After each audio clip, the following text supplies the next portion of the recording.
Today on Inspired Money. It's almost like the joke of the fisherman that is visited by a billionaire, and the fisherman is just like sitting around in the hammock and just hanging, and the billionaire is like, no, you should come and work for me. And the fisherman is like, why? Well, so that you can have an education. Why? So that you have more money. So why? So that you can have a great job. Why? So that you can have a lot of money and then have holidays hanging in the beach. And that's what I do anyways. It's like this entire circle. This is episode 52 with special advisor for the We Are All Human Foundation and co-host of Global Goals Cast, Claudia Romo Edelman. Welcome to Inspired Money. My name is Andy Wong, a managing partner at Runnymede Capital Management. Each week, we bring you an interesting person to help you get inspired, shift your perspectives on money, and achieve incredible things. From making it to giving it away, Inspired Money means making a difference, creating something bigger than oneself, and maybe, just maybe, making the world a better place. Thank you for joining me. Hey, Inspired Moneymaker. Thanks for sharing your time with me. Welcome back to our growing community. If it's your first time here, I don't know how you found us, but welcome. Inspired Money is different from other personal finance podcasts because we don't want to just learn how to live with money.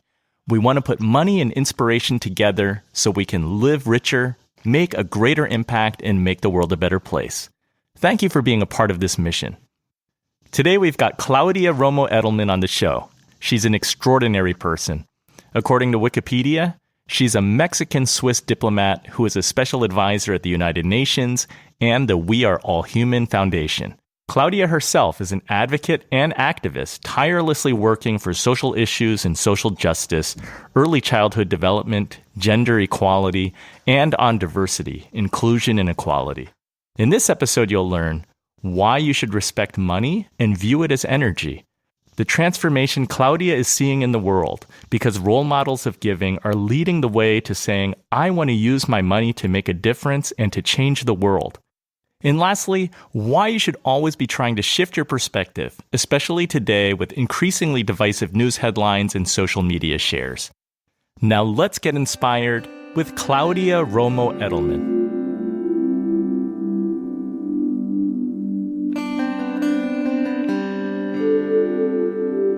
Claudia, welcome to Inspired Money. I'm so excited to be sitting down with you.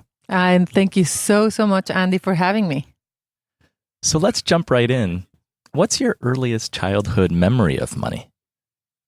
My earliest childhood memory about money came from the absolute flexible muscle that I had to exercise between having a mother that was changing professions and reinventing her life like 3 times. Like she was a professional basketball player that had children and then decided to move complete directions and become an economist. And all of a sudden, she said, that's it. What I really want to do is to become an actress. So in transition of those 2 jobs, it was a lot of what you would call economic success and all of a sudden nothing. And because my father was on the other side of the spectrum, my first recollection of money was just like the huge range I had to be from high, like being totally on a very high end and very wealthy spectrum to literally not having nothing when my mother started being an actress. So my recollection was, yeah, you can have it, you can not have it, and you have to survive.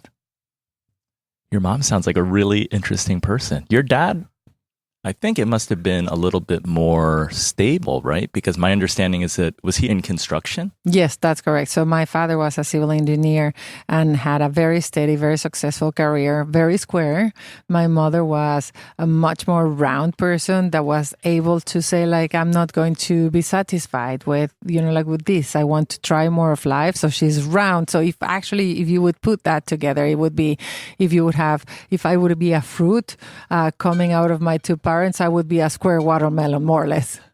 Which I've seen those, actually. I see they make those in Japan. Correct. When I saw it, I was like, oh, that's me, Yeah, so how did that shape you growing up, that you had these 2, sounds like very different influences? Yes, and I'm very grateful. My parents got divorced when I was 2 years old, and they were so different. And my literally my muscle had to be exercised to be very flexible and be able to adapt and be everywhere. And that has shaped basically my life, because I work in the humanitarian world and I've been working on that forever. My specialty is war zones and conflict areas.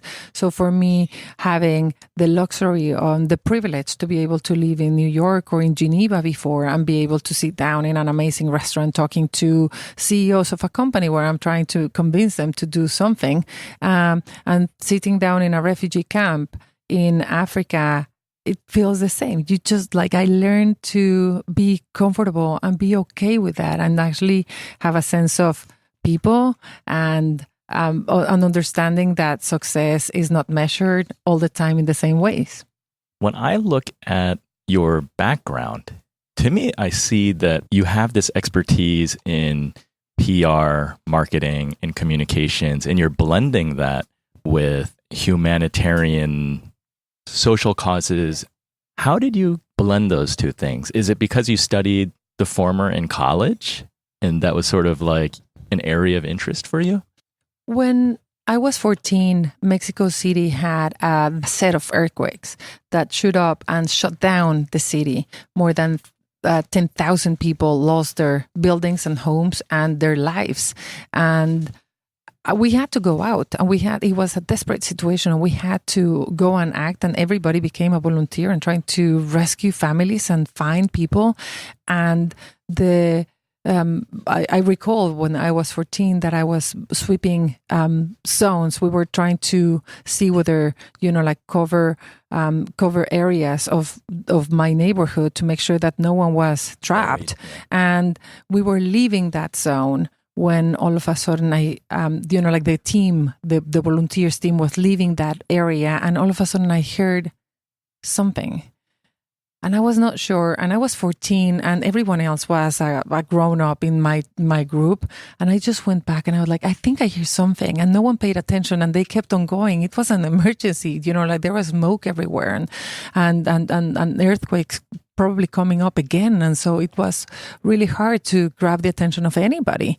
And I just went back, and I was like, I think I hear something, but I'm not sure. And so I started actually moving one stone and then another and then another. And one person from the team came back and started moving stones with me until we heard a voice.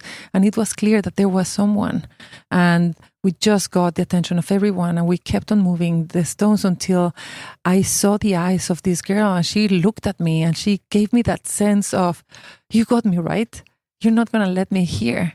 And it was the first time in my life where I felt a strong feeling of being useful, of having a sense and having a purpose. And I was like, oh my God, this is it. If I lived until now just for this moment, this is... So I knew that was going to be the thing that I was going to be doing the rest of my life, which is helping others. And I got this addiction for that feeling. But then at the same time, I was fascinated with companies like Coca-Cola that were able to capture my imagination, touch my heart, and feel that, yes, I want to, I want to feel, that way and feel the joy of but I was like, but that's not true. This is sugared water.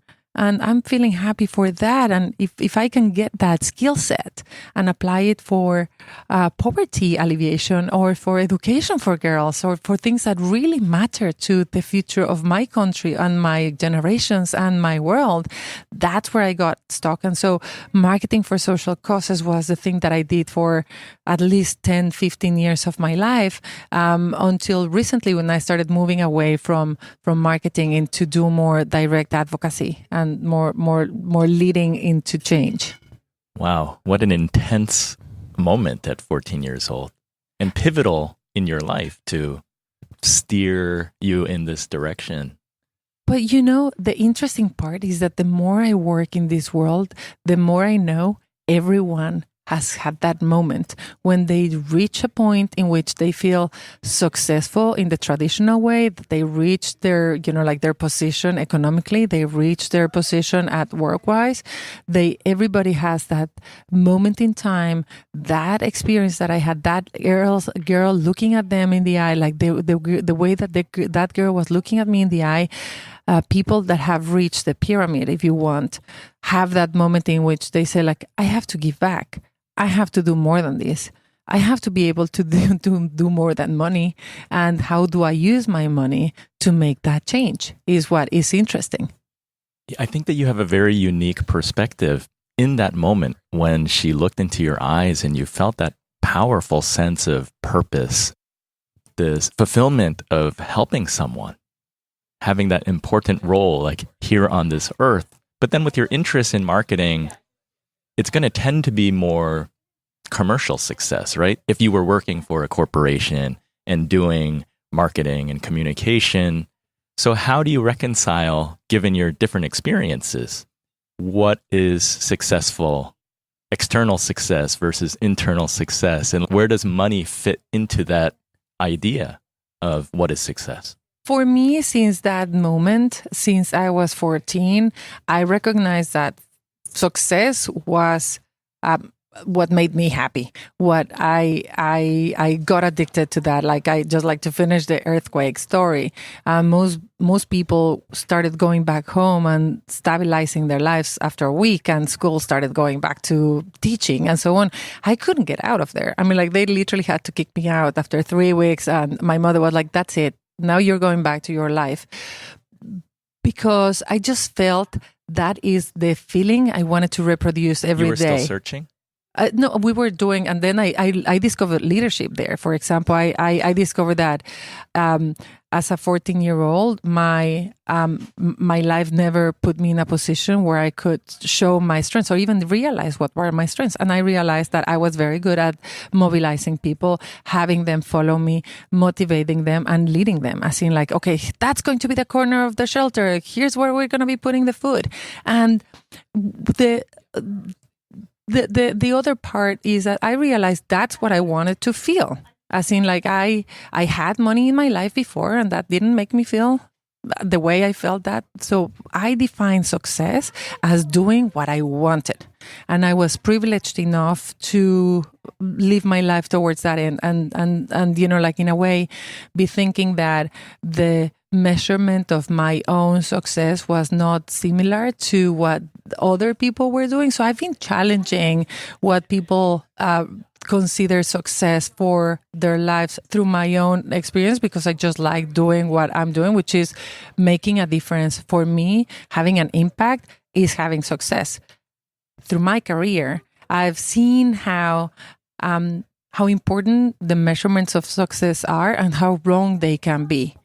For example, working for UNICEF, early childhood development is a new science that gives us a lot of data about how the brain works.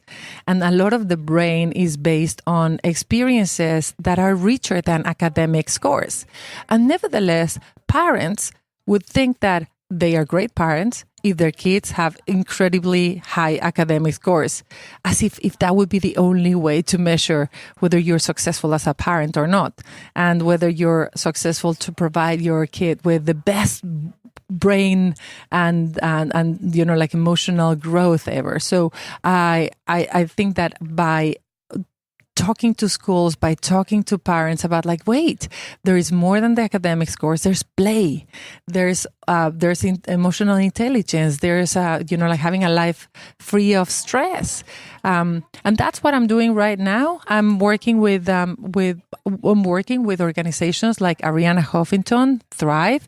I'm launching Thrive Hispanics, because a lot of emerging market type of people like me work really, really hard because that's what we think is success. And we're like, I have to make it. I have been given the opportunity of the century by living here and having an education. I have to make money, and I have to make a title, and I have to make it in a position. And then we forget about our own lives, and we burn out. And you work and work without having a sense of why am I doing it, or what is my purpose. So a lot of the future, I think, that we have in a society that will have so much automation will depend on how much do we define success in a traditional way, or whether we're open to redefine it. You're feeling kind of different from the rest of the people in how you define success. Does that become a core principle that you use when you're trying to talk to people and explain some of the challenges in the world and how they can become more involved? Because you're trying to educate people and change people's perspectives, right? Not so much. I think that overall what I'm trying to see is how everybody at the end of the day, when they reach what they consider traditional success, they come to the place where I started. So it's almost like the joke of the fisherman that is visited by a billionaire, and the fisherman is just like sitting around in the hammock and just hanging, and the billionaire is like, no, you should come and work for me. And the fisherman is like, why? Well, so that you can have an education. Why? So that you have more money. So why? So that you can have a great job. Why? So that you can have a lot of money and then have holidays hanging in the beach. And that's what I do anyways. It's like this, the entire circle. Now, don't get me wrong. In all seriousness, the work that I do cannot be done with the resources and the hearts of people that have money and that want to make a difference. It is money that is energy that moves people out of poverty, allows them to break the cycles of, like the vicious cycles, and transform them into virtuous cycles. So overall, I want my children and myself to have enough abundance and enough money so that we can continue doing the things that we want. I just don't want it to be as limited as thhinking that success is just about the amount of money you have in your bank. Mm-hmm. It's much deeper than that. It's much richer. There are more things. I wouldn't want the people that I love to be blinded by a one focus, like single focus target. So you have children? I do. What do you teach your children? And what are the lessons and guiding principles that you want to pass on to them so that they can be successful? Well, I mean, like just in terms of money, since this is a podcast about money, what I learned, I was telling you that I went to a weekend course when I was probably like 20 about money. Because I wanted to understand the relationship. After I had it all and then I had nothing. And then I was in the middle for, like a number of years as a teenager, not on my own. I was like, okay, so I've been there, done that. And I know that it's not the end of the world as long as you have the character and the stamina to keep on working and just like make sure that you have the resilience, which is what human beings have. So doing this course allowed me to understand that money is energy and that it is part of a cycle that you renew it, and the more that you care about that energy and make sure that it is positive and it flows, the better it is. So I teach my kids to be respectful about the energy and about like their own money, but make sure that they don't, the way that they would treat energy is not keeping it like very tight and with fear, but actually treat it with a way of like, yeah, this is energy and it should flow. It's like a river that has to continue going. One of the things that I learned in that course when I was a teenager is to be respectful about money and make sure that you consider it as proper compensation about like the energy that you put when you work. And then I wouldn't treat my work like lightly or like, yeah, whatever, I'm going to trash everything that I've done. Let me just put my laptop in the garbage bin. I would just make sure that I treat my, like my laptop and the work that I did in a respectful way, the way that you would actually not throw all the bills that you have or all the coins inside of your purse, but you actually put them in order and you are respectful and you're conscious about like, this is money that I'm putting on my wallet that is a result of what I did. And that simple action of awareness, I think that is something that was useful for me growing up. It's a really interesting analogy because it made me think about, it's like you have to respect the ocean and the power of the ocean, right? When you go swimming. Because if you don't pay attention, it can knock you down. But if you have respect, it's interesting to think of money in those terms. I never thought about it that way. Yeah. Money as energy. Coming up, we talk about role models like the Bill and Melinda Gates Foundation changing the world. But first, Claudia proves good things can come out of thinking differently. That course that you took, it was just 2 days? It was a weekend. I mean, like everybody, when you say it was just 2 days, everybody thought that I was crazy. They were like, I was like 20 years old. You don't want to go to, I don't know, the cinema or go out. You want to spend a weekend talking about money, but you don't even work, but yeah. The show notes for this episode can be found at inspiredmoney.fm/052. You'll find Claudia's links, things mentioned in this episode, and we're adding transcripts, so check the website for updates. It's time for the Runnymede Money Tip of the Week. In Inspired Money episode 32, Wendy Steele talked about the science of giving and being generous. When you give, your body produces oxytocin, the love and trust hormone. And oxytocin cannot coexist with cortisol, the stress hormone. So Wendy talked about people who are generous. They can actually be more creative, better at problem solving, more empathetic, and they behave in a more ethical manner. I was thinking about this, and it's easy to think that if you don't have Bill Gates kind of money, can you really make an impact? Sure, donors who give away millions or $1 billion are often addressing bigger, more capital-intensive problems like developing a new vaccine. But you can still make a difference with a lot less money. Here's a little perspective. It costs about $150 to provide home-based healthcare to poor families in rural India. To help just one newborn, it could be as little as $7. You could be saving a child's life. And the cost of just one iPad could build an entire house in some countries. The key is finding organizations that are using your money to the maximum effect. You can use websites like charitynavigator.org, give.org, and guidestar.org to find charities that are legitimate and find out how much they spend on operations.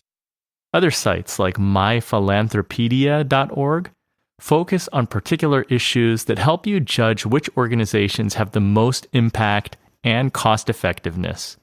Whether you give to one organization or many, supporting causes that are important to you can make a difference. Not only having a positive impact by helping someone, but you might be surprised in the ways that it positively affects you emotionally, physically, or mentally. That's the Runnymede Money Tip of the Week. Inspired Money is brought to you by Runnymede Capital Management. We help you to plan, invest, and worry less. Learn more about us and educate yourself for free by subscribing to our blog at inspiredmoney.fm. Again, I want to ask you, what is your biggest financial challenge right now? Email me at awang@runnymede, that's RUNNYMEDE.com, or go to inspiredmoney.fm/Andy to write me. I'd love to hear from you. You're listening to Inspired Money. I'm Andy Wong. But I really appreciate actually what you're trying to do with your podcast and actually Inspired Money, because it is something that people that make money need to know how to spend money and how to give money. And I think that one of the transformations I've seen in my lifetime is how the work that I do, humanitarian affairs, is normally passing on the hat, right? Like either to governments and you're asking billions of dollars for foreign aid, or you're asking for fundraisers and so on. But it was always small in comparative terms to normal spending on different things. And there was a game changer that came, and as an example, and that was Bill Gates. And not because of the amount of money he gives, but because he started talking about it. Previously, giving money as charity was anonymous. If you might remember, it was like, no, it's low class to talk about like giving money. If you make it, you should just be quiet about it and so on.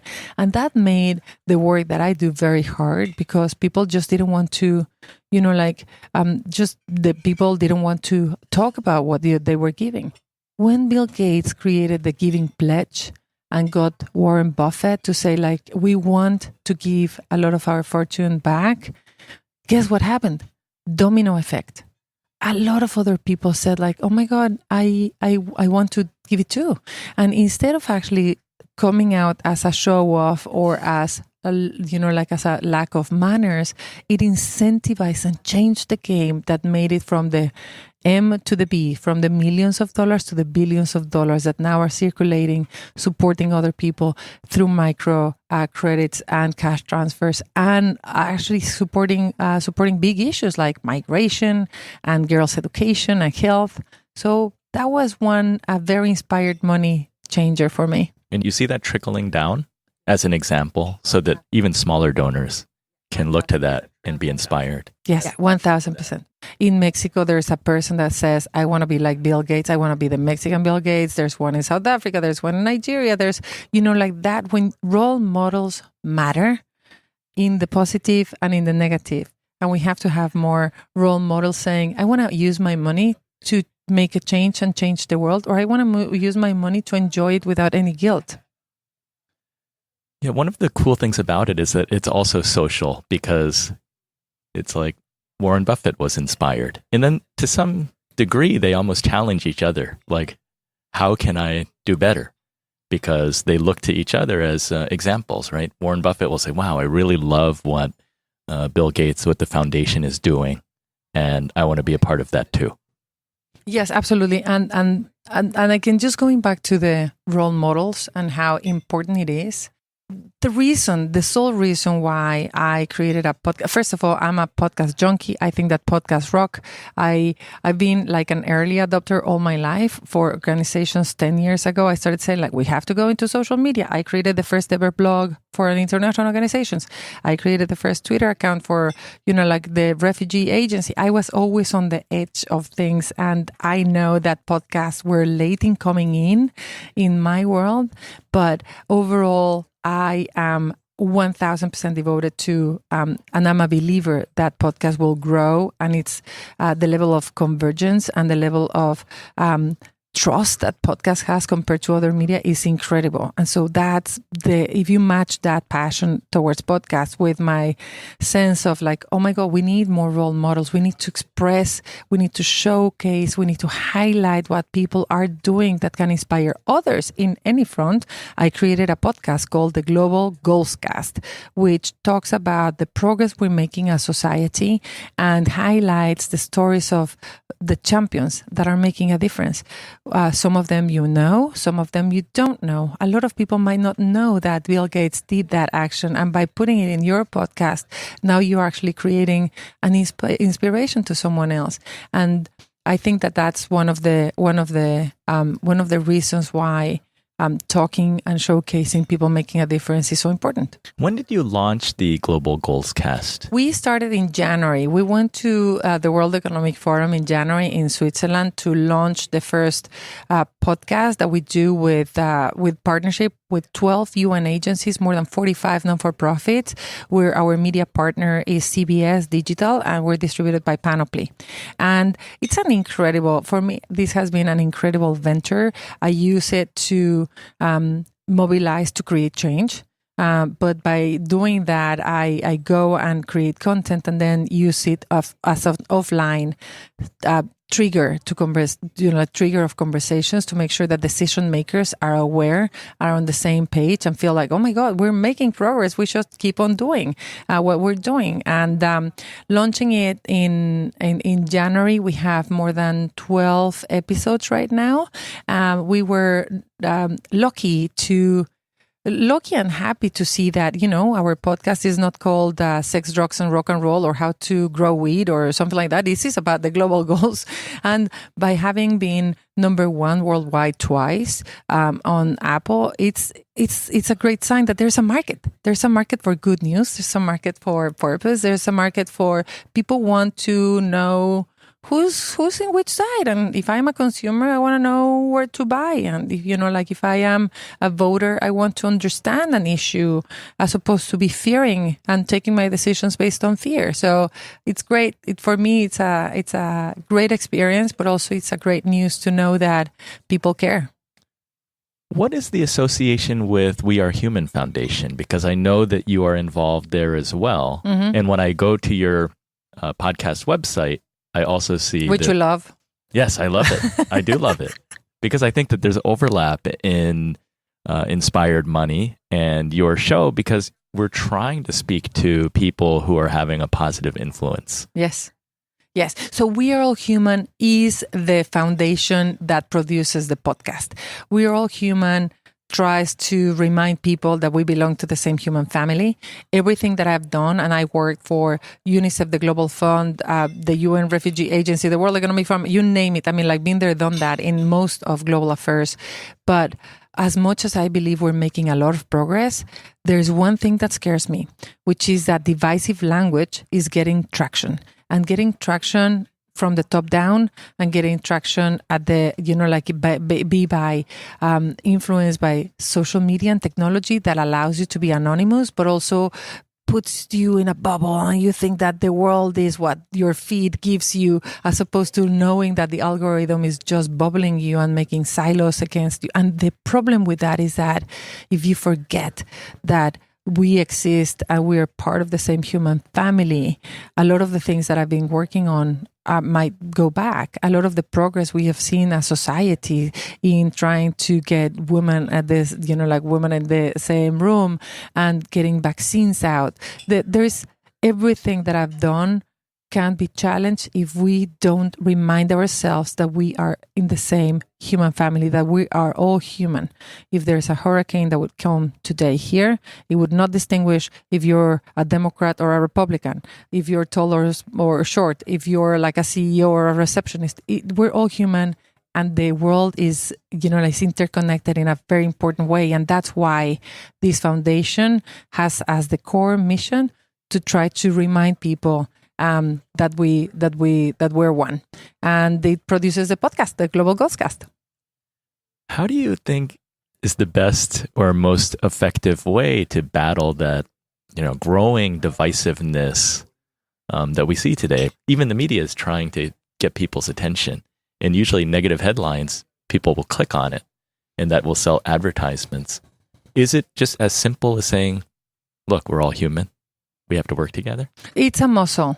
It's a muscle, and but I think that by one showcasing in my position, what I know I have to do is showcase progress.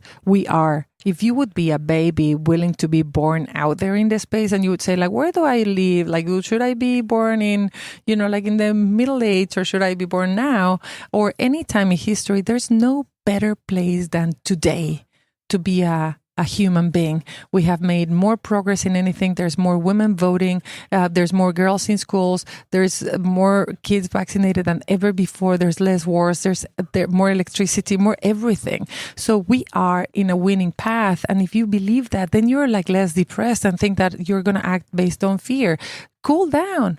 While we have things to do, we're moving towards a world in which we will have we will elevate the playing field for all. We will have a world that it will eradicate extreme poverty for everyone. That's crazy. And if you think that the world is abundant, you don't have to be scared about like being taking away your resources, your job, it's overall. The second thing is to showcase role models and find them and speak about them in your personal life. What we can all do is have that notion of, I will read things that I normally don't have access to. I always tell people, like, if you think of your 5 best friends, your 5 co-workers, and the 5 people that you interact mostly with, and they all look more or less the same, you're probably not reaching out to feeling what the world is and reaching out to diversity and inclusion. I always ask people to try to read things that they are not fed with, so that they are not victims of an algorithm that produces that sense of the otherness. And the other one is just try to see people for people. As in, like, it's an exercise. You can just go through your life and think like, oh yeah. Like Andy, I know he's a Hawaiian aspiration love song chanter or whatever it is. Or Andy is like a Democrat. If you actually start taking off the labels actively in your daily life at least once a day, and you say, like, I'm gonna give myself 5 minutes just to see people, you will actually start seeing how easy it is to reconnect. It sounds like it's all about perspective and adjusting your perspective so that you can have a more positive view and see the best in people. You can't judge a book by its cover. No, and you have to resist the divisive language. You have to resist what you're getting, like as a world of the we and the them and like those bad hombres on, like all like that narrative has to be resisted. There's an active mode of saying like, no, I don't want to believe that people will come and, like that the world is that bad. I think that we have to actively resist. In your view, do you have a singular cause that is most important to you? Or is it many different causes? And why is purpose important to one's life? Don't get me wrong. Purpose is the way to be, and that's the path, and that's where marketers are realizing that consumers, 66% of consumers, millennial consumers, are buying with their beliefs in America, and that's not the only place. In India and China, is more than 70% of millennials that will actually actively buy with their hearts. In Mexico, 63%. More than half of the population are going to buy or boycott brands that are silent. Employees, Unilever is the third most desirable organization to work with because people want to be working in an organization that has values that they correspond to, because Unilever has been very involved in purpose. So it's not that it's the good thing to do. This is the right thing to do, the smart thing to do, and the only thing to do. So I'm just very aware that it's almost like people that say technology is important. It's the only way. That's like, there's no doing technology. There's no doing purpose. Purpose is a trend not to be ignored, and people that are early are smart. And the single most important issue that I want to work on, I think that for the rest of my life, is providing access. I was lucky enough to have, and I can single point them throughout my life, to have people that knew the access code and gave it to me and opened the door for me. And that's what I want to do for as many people as I can. Does that come in the form of education? What does that mean to have access? Well, one is, I've been talking about that a lot, but in the world, in the work that I want to do with the World Human Foundation, beyond the podcast on the global goals, is to focus on Latinas, on Hispanics. And it looks like empowering them by encouraging them, by showcasing role models and champions so that they can, if they can see it, they can be it. But it also comes with tools and habits and tricks so that we can change the social mobility that we have. If you don't know the access code to move, to do the social mobility, you're going to be pretty much on the same realm. Networking with purpose and networking for pleasure is one of the tools that I think that Hispanics need to absolutely master, because at least in America, the social mobility is quite, it's quite rigorous, as in like, people that go to Ivy Leagues recommend people and hire people that go to Ivy Leagues, and put their kids in contact with people that have and it's one single network that will continue being that size. And because I believe in abundance, I think that the more people can get into that network, the better for everybody. And that's what I want to do. I want to make sure that I train people about on their soft skills, on their confidence, and provide them role models so that they can feel inspired to be what they want to be. Do you have a tool or trick that you can share with the Inspired Money listener, whether it's the networking or something else?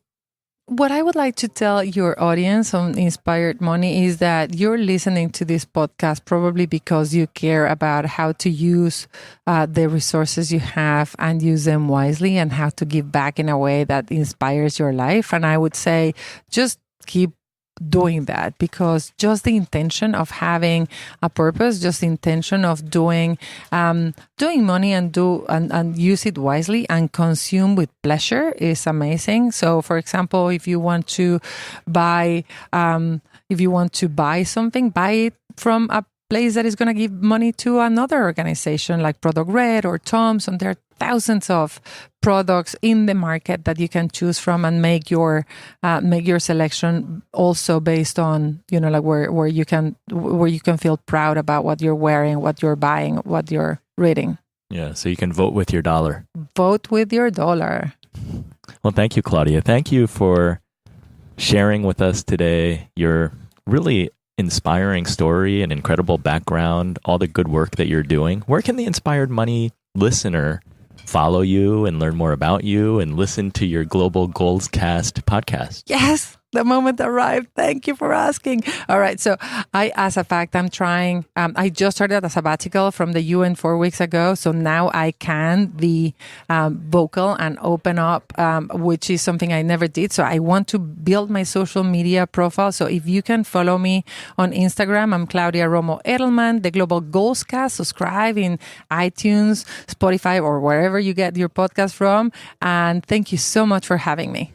I'll put that all in the show notes. Thank you so much. Thank you. Well, that wraps up this week's conversation. Did you have a favorite Inspired Money moment? Claudia is a very impressive person, having worked for some of the biggest global organizations in the world. I've heard people call money energy before, but I never quite got it. I really like the way that Claudia said it. Learn to enjoy money, but also respect it. If you had a different favorite Inspired Money moment and takeaway, let me know by going to inspiredmoney.fm/Facebook. Let's continue the conversation there. All of the music on today's show is by Jim Kimo West. Aloha, Kimo. Please tell a friend about Inspired Money and share your favorite episode. And if you haven't subscribed yet, please subscribe wherever you listen. It helps more people to find the podcast and grow our community. Thank you for tuning in. Have an inspired week and do something that scares you.